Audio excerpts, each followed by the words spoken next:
Tell me what the hell are you scared of when in the end the only thing Where's the that's love? Right here on this podcast. Welcome Welcome to Love Drops, where your hosts and One Love ambassadors, Charles and Diane, will share love, hope, and inspirational topics taken from their journey and world events. We will also include on-location recordings and special pop-up guests from cool places all around the world. So sit back, relax, and enjoy the show. whether big or small, love never fails.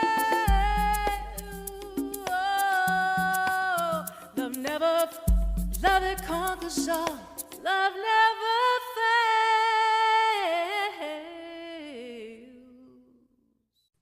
Welcome to another edition of Love Drop Podcast. I am so excited to start 2026 off with our guest. We met Sara Jane while we were in the UK. Sara and I took a walk on the boardwalk with ice cream cones and became very, very connected. It was like meeting an old friend. Sara is just a beautiful vibe and energy, and I just can't wait to share her with you, our listeners. But before I do, Charles is going to come on and introduce Sara. So without further ado, Charles, tell our listeners who Sara Jane is. Thank you, Diane. I am very excited to introduce Sara Jane today as well. She's the founder of Gift of Healing TV. That's a live weekly program sharing interviews with practitioners of different techniques and practice, supporting health and well-being on all levels.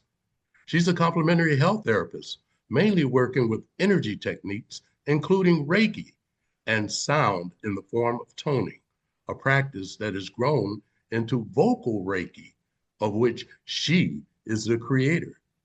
Sara has discovered it supports people to connect with and heal the hurt, pain, and trauma experienced by their younger selves. She's a teacher, an international speaker, and author, including a #1 international bestseller. She was a trainee handler with wolves at the UK Wolf Conservation Trust.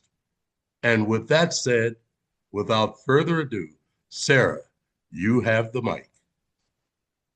Oh, bless you both. It's great to be here with you. Thank you, Diane. Thank you, Charles. What do you want me to share? Because I know this is about actually the positive energy of no. Thanks, Sara, for asking that. So we're doing it new here on Love Drops this year, and we are going to just jump into our conversation. So we're going to just talk about, the positiveness and the power of saying no. And we want you to share with our listeners how you have been impacted and how you have been able to enlighten others with that topic. I spent many, many years as a people pleaser. So I said yes to everything. And I eventually came to understand how disempowering that is, not just to me, but to the individual on the other end of that. Because while we were constantly saying yes to somebody and doing things for them, we're holding two people back. We're holding ourselves back because we're doing for them. And so we haven't got the time for ourselves. But we're holding them back because we're not supporting them and encouraging them to do things for themselves. If we really, really, and I don't like the word want, but if we really want something, if we really wish to have something in our lives, then we may require a little help to get to that point. But we're not going to have that thing if other people are doing it for us. We will never value it if other people are doing things for us. So what I realized is that no is a gift. So if you're on the receiving end of a no, It isn't a matter of saying to somebody, oh, you're being selfish, because actually you're probably being quite the opposite. You're actually saying, this is your life. I can't live it for you. If this is something that is such a deep desire for you, I can support you to help yourself, but I can't do it for you. Many people think of complementary therapists and people who work with energy, etc., as healers. But the only person who can heal me is me. Absolutely. The only person who can heal any of you out there is you. But what we do as practitioners is we offer an energy, our expertise, what we have learned to empower you, your self-healing, your courage, whatever you want to call it, your ability to be proactive in your own life. And this is where no can be a really big gift, because it helps you to think, do I really want that? Am I prepared to put myself out for that? And if I'm not, then I obviously don't really want it. And I won't value it when somebody else has attempted to sort it for me. Yes. You know, that power of no is so beautiful. It is so beautiful. And it is something we don't do enough, especially when we are people pleasing or when we are in that healing frequency where we want to, help others to help themselves. But like you said, you and only you can heal yourself. So, just overcoming and using that power of no is amazing when we are recovering from people pleasing or trying to be the fixer or just trying to be that bridge for everybody besides ourselves. Yes, and when we give them a no, we're helping them help themselves because they've ran into a no where is my yes? Take a good introspective look at yourself. The yes lies within. So we're helping them. Yes, for sure. And, Sarah, as you were talking, it kind of brought me to the book that you just recently put out. And I want you to say the title because it falls so in line with what we're talking about today. So let's jump into that. The title of the book is I Didn't Become Selfish, I Became Harder to Manipulate. And those words, they've resonated with so many people. Mm-hmm. And I very first saw those words as you didn't become selfish, you became harder to manipulate. And that was in March 24. They really spoke to me. And when it came to a monthly article that I write for my Vocal Reiki website, I wrote that article with that heading, you didn't become selfish, you became harder to manipulate. And I record myself reading them so that there's a little video so people can listen if they don't want to read. I put that video on YouTube, and literally the following day, I got a message saying, you've got a message under the video. I thought, okay, fine. I always go in, I always look at it, and I always respond, only to see that there'd been over 200 hits in 24 hours. Wow. I haven't looked for a while, but there have been over 650 messages. There's over 102,000 hits. People who came on and it was just like, thank you. That title was all I needed. Thank you. And they started sharing their stories. Thank you. I was there. I was always helping people, but where were they when I required help? There were so many thank yous. I don't know how you ended up in my feed, but I am so pleased you did. To receive messages like that, and that is how the book came about, because there was obviously so many people crying out to feel heard, crying out to realize that they aren't being selfish for learning to say no to people and for taking their lives back. Yes. And that is what it's all about to me and those that participate, because it's not just me. There's 27 of us in that book. Wow. And you know what, Sarah Jane, you and I have had many very meaningful and powerful conversations verbally and in writing. And one of the things that came up was the power of no. I think in our last conversation, I mentioned helping to hurting. Mm. And when I brought that up, I was just saying how we help others to a point that we crossed the line and we began to hurt ourselves. And that's where that powerful no needs to come in, where we say, you know what? Hold up. No, I'm going to have to stop here and just encourage you to find your way to continue because I need to take care of me for a minute. And a lot of us don't. We feel obligated, we feel guilted, we feel manipulated into going on. And then that's when we begin to hurt ourselves because now we're giving from an empty cup. Now we're giving, and it's no more love. It's a little frustration, a little anger. You know, you have feelings, but the feelings that you're giving from, it's no longer love. And so it's no longer really helpful. And as you were sharing that, Diane, a situation occurred to me. I gave a no without saying it. I inferred it.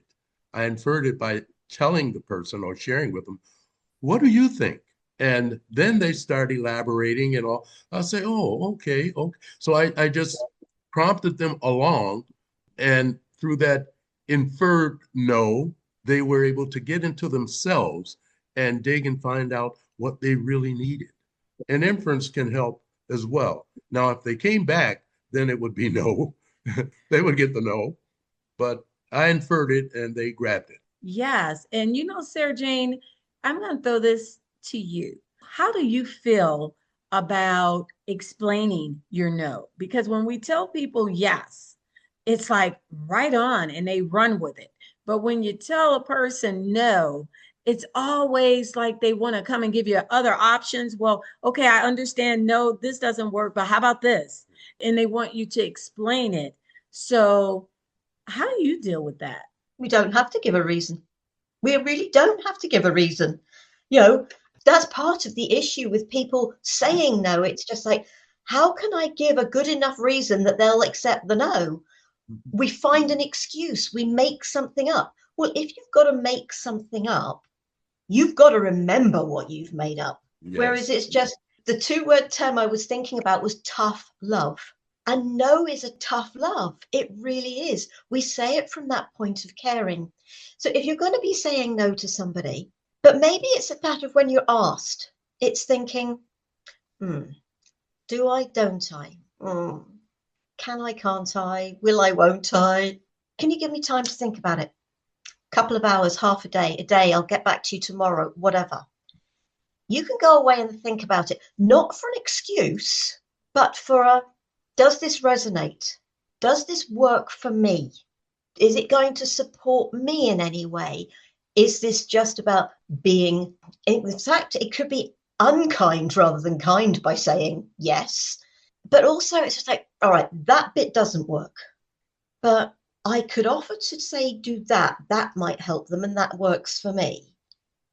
So by giving yourself time, that pause, and if they're not prepared to take the pause, then you make the answer no, because I have to check my diary. I have to check what's going on for me. And I've found myself in situations where I've come up with all sorts of, and it's just gone and looked at the diary and I've overbooked myself. Not one, two things in the same time, but three things in the same time. It's just like, what? Yeah, because the people pleaser in us, it's very difficult to lose that. It is very difficult to release it. I try to think of it releasing rather than letting go. We release it because we always just want to keep everybody happy. The problem is the one person we should be keeping happy, ourselves, is the last person we're keeping happy because we're just doing for other people. So do it because you'd like to do it. because it speaks to you, you're comfortable doing with it, and you care sufficiently for yourself and the other person to do it in the way that's right. If your suggestion doesn't work for them, the answer becomes a pure no. If the suggestion is just like, actually, that might work better for me. Oh, that would be lovely. Thank you very much. But you help them to help themselves. Yes, And that's beautiful.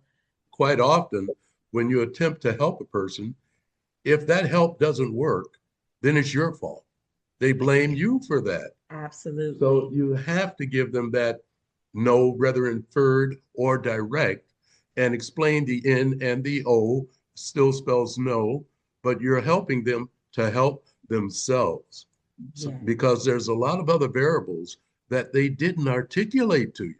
So there's so many other unknowns that they know or they may not know, but it's them, and you're really helping them abundantly by telling them and sharing no. And practice makes perfect, right? So you practice. It's just like, I'm not going to say yes to everything. I love, Sarah Jane, how you took that pause. And that is how I was able to kind of make my transition from a people pleaser, fixer, by taking the pause, because you're not going to be able to just do it automatically, because you're going to feel some kind of way. But when you take that pause, be it 10 minutes, be it 10 days, be it, 24 hours, whatever, when you take that pause, then you allow yourself to just really listen to your soul. You allow yourself to really be clear about what's going on. Like you say, check out your diary, because sometimes you want to say yes, but you got 3 or 4 things already there. So now you're saying yes out of obligation. And I think that's what I was getting. When you say yes out of obligation, you're really saying no to intentionality, and you're really saying no to 100% giving yourself. And what happens is it comes through what you're doing. And then here's a really good thing: you do it even though you're doing out of obligation, and then the person can feel that's like not 100%. And it's nothing like someone saying to you after you've given your time, or after you've done it, well, maybe you really didn't want to do it. You might have should have said no. When somebody tells you that maybe you should have said no, then that in itself just let you know, hit the pause before you answer. And like what you brought up earlier, if they cannot respect that pause, then my answer is no. If you cannot give me the time to go and sit with this, then if I have to give you an answer right now, then that answer is no. And I also tell people no, and thank you for respecting my decision. I put that at the end of it with people that want to come back and ask your why. My no is unapologetic. Thank you for respecting my decision. And if you push, then we're going to have to end the conversation. It's like, you know what? No. And honestly, I need to go right now. I'll talk with you later. And later might not ever come. Yeah, I've reversed that quite often when I give them a no, and then they're asking me about the whys and all. And then I say, well, why do you say that? So then they say, well, because of this. And then what? So you see, that's back to them again. My no still stands. My no still stands. So it's up to them. I think it's really important. And it's that little saying, isn't it? What part of no don't you understand? Yes, Yes. the in or the O. What I'm also going to say about people experiencing a no. A few years ago, around my mother's 80th birthday, she'd suddenly decided she wanted to have a big party, whatever, which my middle sister agreed to do. She'd invited other people, and her gentleman friend at this time's daughter and one of the grandchildren was coming down. The daughter didn't get on with my mother. So why she'd invited her, but she had. And I'd wanted the night before the big party to invite our family round to me. Any of them that could be down here in Bournemouth for the night, invite them to me, and we just do our family. Yes, her gentleman friend could come because he'd become part of the family, but his family hadn't become part of the family. And then she rang me and she said, can those two come as well? And I said, no. I said, this is meant to be about our family. You don't like her, so I don't want her in my home. So I said, no. And there were real ructions around that, which resulted in me cancelling doing anything. Wow. And so she decided that we were all going to go to a restaurant instead. And her gentleman friend had agreed to pay, and she was the one who ended up by paying, which cost her. Wow. But what it did do was start giving the rest of the members of my family the courage to say no. So when you have that courage to say no, accept the fact that there are going to be people around you that will start to have the courage to do the same. If you aren't prepared to hear a no, think about it. Yeah. Oh, that's so good. Wow. That is so good. And I love that because with no, there are consequences, but you must stand on your no. That's the power. And because you stood on your no so strongly, where you said, well, we're not going to just have it at my house. And that courage was contagious. So kudos to you, Sarah, for that no. Yes. Yeah, there's no way of getting around that at all. No, it isn't. No, it isn't. And wow, what a great way to wrap it up today. Sarah Jane, do you have a love drop that you want to leave with our listeners before we sign off? May I do that in light language? Absolutely. Please do. Okay, so folks, this you will feel with your heart and your soul. Your mind, your ears, that will not understand it. Kointaran che anteteke niamata, torunti in che ki ai, ostnaika en chiramoik tiamai, olta anka et chi, tore ant na akto eroin na cha eka metarakache. Namaste. Namaste. Namaste. Namaste. Whew. Thank you so much, Sarah Jane, for joining us on our first guest episode of Love Drop Podcast for 2026. I want to thank you for your connection. I want to thank you for your yes. And I want to thank you for just being the light and gift to this world that you are. I cannot wait to come back to Bournemouth and have an ice cream cone. And maybe we'll bring Charles next time. Yes. And thank you for sharing your supportive no and why. That's a very good no. You have such a wealth of knowledge, and we thank you for sharing that. Yes, we do. And for our listeners, thank you for just hanging in with us. We have all of Sarah Jane's information in the narrative, including information to get her book. Do support and share.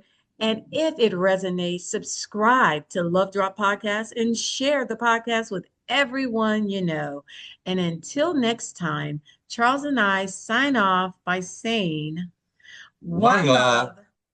No, never a second will I waste, never an opportunity to taste the sweetness of this life. Thank you for tuning in to the Love Drops podcast. Follow the challenge. Be sure to follow this podcast and share the love with everyone you know.